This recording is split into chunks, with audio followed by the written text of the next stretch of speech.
Congress BRS ప్రభుత్వాలు సింగరేణి సంస్థను ఆర్థిక ఇబ్బందులకి నెట్టాయని సంస్థకు చెల్లించాల్సిన 54,000 కోట్ల బకాయిలను వెంటనే చెల్లించాలని కేంద్ర బొగ్గు గనుల శాఖ మంత్రి కిషన్ రెడ్డి డిమాండ్ చేశారు. సోమవారం భారతీయ జనతా పార్టీ చేపట్టిన సింగరేణి భరోసా యాత్రలో భాగంగా భూపాలపల్లిలో నిర్వహించిన సమావేశానికి కేంద్ర మంత్రి కిషన్ రెడ్డి ముఖ్య అతిథిగా హాజరై మాట్లాడారు.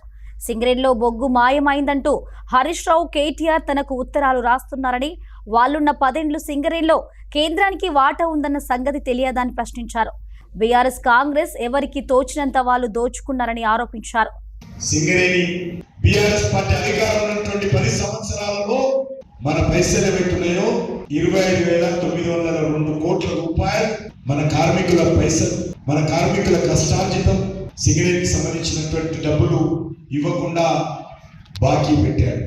అందరికీ ఇచ్చాడు, కూడా కాంట్రాక్టర్లకు ఇచ్చాడు, పార్టీ నాయకులకు ఇచ్చాడు, అన్ని రకాలుగా ఖర్చు పెట్టాడు. కానీ సింగరేణి కార్మికుల కష్టాన్ని మాత్రము బొగ్గు రూపంలో, సింగరేణి తయారు చేసినటువంటి కరెంటు రూపంలో తీసుకున్నాడు తప్ప సింగరేణి పైసలు ఇవ్వడం కోసం మనసు ఒప్పుకోలేదు. మరి రోజు నేను ఏదో పొడి చేస్తా, కేసీఆర్ అంతా దోపిడీ చేసిండు, కేసీఆర్ కుటుంబం దోపిడీ చేసింది, నేను పొడి చేస్తా అని మార్పు పేరుతో అధికారంలోకి వచ్చినటువంటి కాంగ్రెస్ పార్టీ ఏ మాత్రం కేసీఆర్ కంటే బీఆర్ఎస్ కంటే తక్కువ తినలేదు.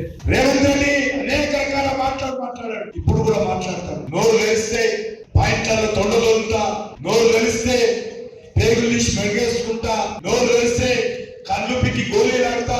ఇది భాష, ఒక ముఖ్యమంత్రి భాష.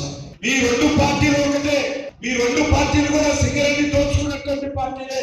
మీ 2 పార్టీలు కూడా సింగరేణి కార్మికుల శ్రమను దోచుకున్నటువంటి పార్టీలే.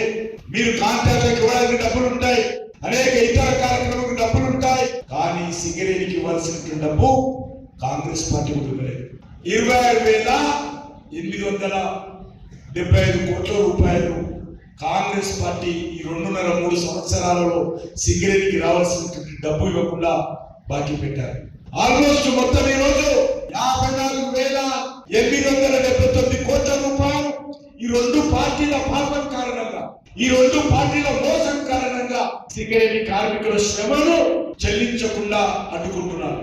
మీకు ఏమాత్రం చిత్తశుద్ధి ఉన్నా ఈ ప్రాంతంలో మీరు అనేక సీట్లు గెలిచారు కదా. ఖమ్మం జిల్లాలో కావచ్చు, వరంగల్ జిల్లాలో కావచ్చు, ఉమ్మడి ఆదిలాబాద్ లో కావచ్చు, ఉమ్మడి కరీంనగర్ లో కావచ్చు, ఎమ్మెల్యేలందరూ మీరు గెలిచారు.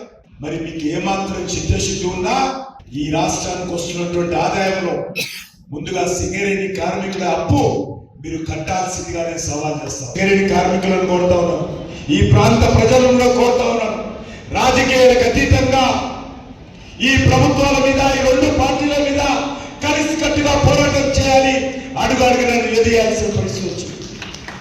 అది లేకపోతే మనం అమాయకులు అనుకుంటున్నాం. మనకు తెలుసు సింగరేణి కార్మికులు అమాయకులు కాదు.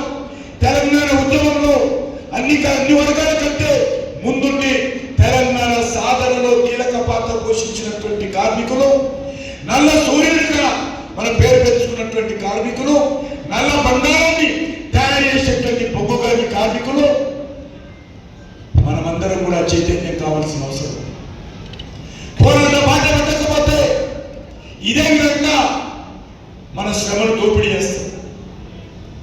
ఈరోజు సింగరేణి ఈ రకంగా అప్పులపాలు కావడానికి, సింగరేణి ఈరోజు బొగ్గు ఉత్పత్తి తగ్గడానికి, సింగరేణి భవిష్యత్తు అంధకారంలో ఉందా అనేటువంటి అనుమానంలో కార్మికులు ఆందోళన చెందుతున్నటువంటి పరిస్థితి కారణమో కేసీఆర్ మొదటి దోషి. సింగరేణి భరోసా యాత్రలో భాగంగా మంగళవారం ఓసి3 ప్రాజెక్టులో పర్యటించి కార్మికుల సమస్యలు తెలుసుకొని ఈ సందర్భంగా ఏర్పాటు చేసిన సమావేశంలో కేంద్ర మంత్రి కిషన్ రెడ్డి మాట్లాడారు. గత 12 ఏళ్లలో ఎన్నడూ లేని విధంగా ప్రధాని నరేంద్ర మోదీ ప్రత్యేక చొరవతో సింగరేణికి తాడిచెర్ల 2 బ్లాక్ కేటాయించబడిందని, దీనివల్ల సంస్థకు ఆర్థికంగా ఎంతో మేలు జరుగుతుందని వెల్లడించారు. సింగరేణి కార్మికులపై ఆదాయపు పన్ను భారం తగ్గించేలా కేంద్ర ప్రభుత్వం చర్యలు తీసుకుంటుందని హామీ ఇచ్చారు. సింగరేణి సంస్థ అభివృద్ధికి కేంద్ర ప్రభుత్వం కట్టుబడి ఉందని, ఇందులో ఎలాంటి రాజకీయాలు లేవని ఆయన స్పష్టం చేశారు. బీజేపీ రాష్ట్ర అధ్యక్షుడు రామచంద్రరావు, బీజేపీ ఎల్పీ నేత ఏలేటి మహేశ్వర్ రెడ్డి, ఎంపీ డీకే అరుణ, ఎమ్మెల్సీ కొమరయ్య, బీజేపీ రాష్ట్ర అధికార ప్రతినిధి చందుపట్ల కీర్తిరెడ్డి, నేతలు కోటేశ్వరరావు, అంజిరెడ్డి, గౌతమ్ రావు, ఆనంద్ గౌడ్, బైరెడ్డి, ప్రభాకర్ రెడ్డి తదితరులు ఈ కార్యక్రమంలో పాల్గొన్నారు. మీరందరూ మీ ముఖాల్లో చూస్తే కనిపిస్తాము. ఇదే ఒక 10 సంవత్సరాల క్రితమో 15 సంవత్సరాల క్రితమో చూస్తే ఈ ఆవేదన, ఆందోళన మీ ముఖాల్లో ఉండేది కాదు. ఒక ధైర్యం ఉండేది, ఒక విశ్వాసం ఉండేది, ఒక నమ్మకం ఉండేది, భవిష్యత్తు పట్ల ఒక ధైర్యం ఉండేది. ఇది అనేక కారణాల సింగరేణి ఈ రోజు కష్టాల్లో ఉంది, సింగరేణి ఈ రోజు నష్టాల్లో ఉంది, సింగరేణి ఈ రోజు ఇబ్బందుల్లో ఉంది. మీకు అందరికీ తెలుసు, బీఆర్ఎస్ కారణంగా సింగరేణి ఒక 15 సంవత్సరాల వెనుకకు వెళ్ళింది. మరి ఈ రోజు అధికారంలోకి వచ్చినటువంటి కాంగ్రెస్ పార్టీ ఆ పరిస్థితి కూడా అనకగానే ఉంది. దేశమంతా భారత ప్రభుత్వ ఆధ్వర్యంలో 100% మేనేజ్మెంట్ తో అనేక కంపెనీలు మేము నడుపుతాం. కోల్ ఇండియా కావచ్చు, మహానది కోల్ ఫీల్డ్ ఒరిస్సాలో కావచ్చు, మహారాష్ట్రలో వెస్టర్న్ కోల్ ఫీల్డ్ కావచ్చు, జార్ఖండ్ లో BCCL కావచ్చు, ఇవన్నీ కంపెనీలు నడుపుతాం. సమస్య ఈ రోజు సింగరేణితో 10 మంది పనిచేసే వాళ్ళు ఈ రోజు 40 వేలకు పరిమితమయ్యాం. కార్మికులు కలిపితే అటు ఇటు 70,000 ఉంటాం. కార్మికులు ఎందుకు ఈ రోజు సింగరేణి నష్టాల్లో ఉంది?